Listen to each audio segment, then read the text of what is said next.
एक समय की बात है, नंदरानी यशोदा जी ने घर की सभी दासियों को तो दूसरे कामों में लगा दिया और स्वयं अपने लाला को माखन खिलाने के लिए दही मथने लगी।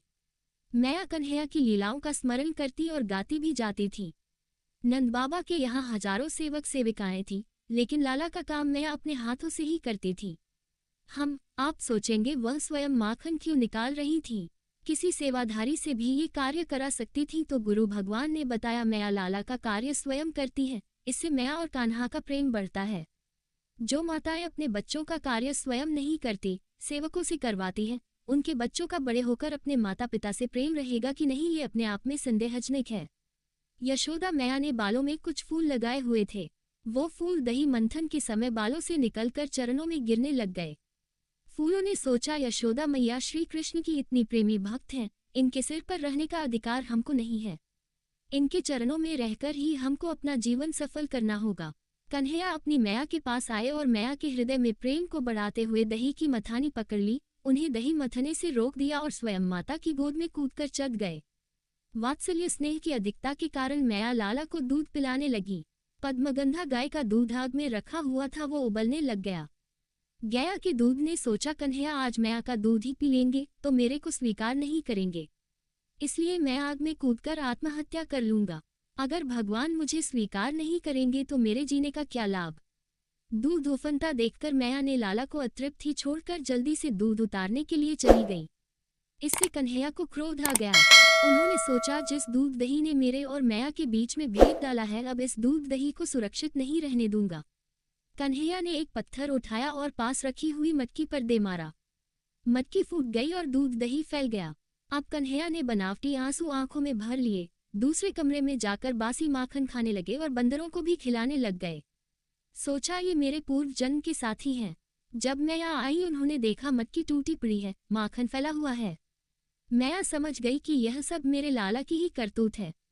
मैया छड़ी लेकर वहां पहुंची जहां कन्हैया ऊखल पर बैठकर बंदरों को माखन खिला रहे थे। कन्हैया ने देखा मैया छड़ी लेकर आ रही है तो वह नंद भवन के पीछे के दरवाजे से भागे।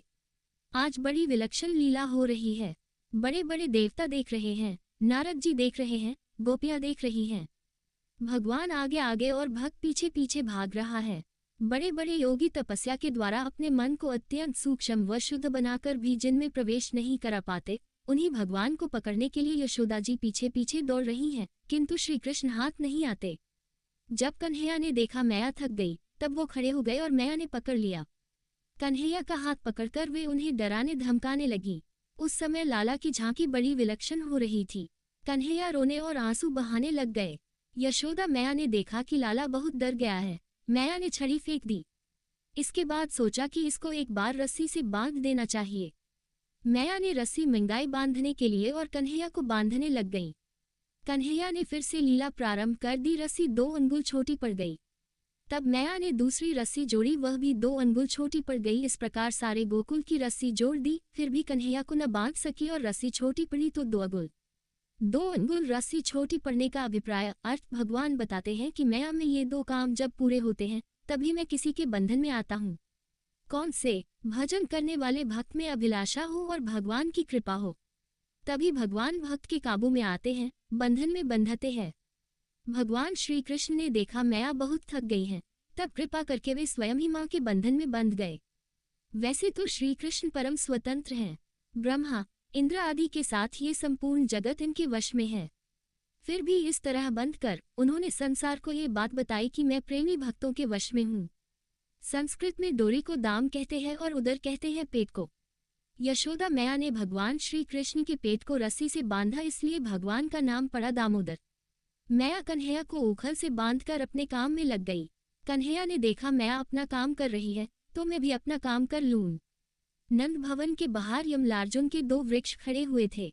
एक का नाम नलकूबर और दूसरे का नाम मणिग्रीव, जो नारद जी के शाप से वृक्ष हो गए थे, उनका उद्धार करना था। कन्हैया उखल को खींचते हुए नंद भवन के बाहर आ गए। वहां उन्होंने उखल को दोनों वृक्षों के बीच में फंसाया और जोर से जहां खींचा, भयानक आवाज हुई और दोनों वृक्ष गिर पड़े। उनमें से दिव्य पुरुष प्रकट हो गए। नलकूबर और मणिग्रीव पिछले जन्म में बड़े दुष्ट और उपद्रवी थे। नारद जी के शाप से इनको नंद बाबा के आंगन में वृक्ष बनने का सौभाग्य प्राप्त हुआ। भगवान श्री कृष्ण की लीलाओं का दर्शन करते हुए इनकी बुद्धि शुद्ध हो गई। आज उन्हें अपने वृक्ष अवतार से मुक्ति मिल गई।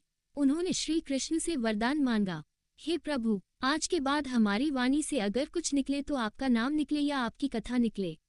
इधर उधर की बातों से समय व्यर्थ न हो। कानों से हम कुछ सुने तो आपका गुणगान, आपका कीर्तन, आपकी कथा, ये दूसरा वरदान है।